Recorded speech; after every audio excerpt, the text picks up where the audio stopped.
વિમાન દુર્ઘટનાના પ્રત્યાઘાતો ગ્રામીણ વિસ્તારોમાં પણ જોવા મળી રહ્યા છે.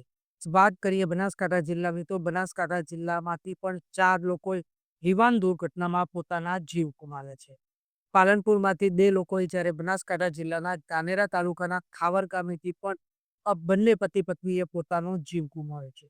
ખાવર ગામની વિગતવાર વાત કરવા જઈએ તો ખાવર ગામે રહેતા સવદાનભાઈ અજબાભાઈ ચૌધરી જેમને સંતાનમાં 2 બાળકો છે.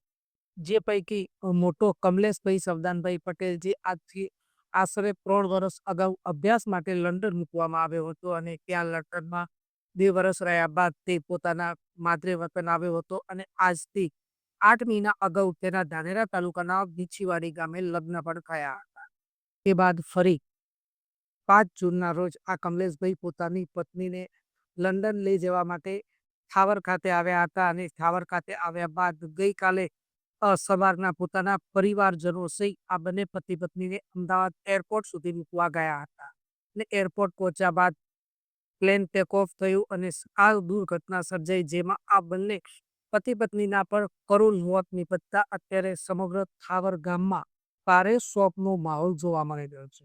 અમારી ટીમ દ્વારા આ પરિવારની મુલાકાત લેવામાં આવી હતી.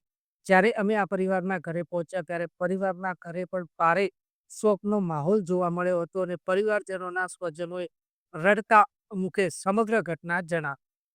તમે પણ સાંભળો શું કહે છે પરિવારજનો.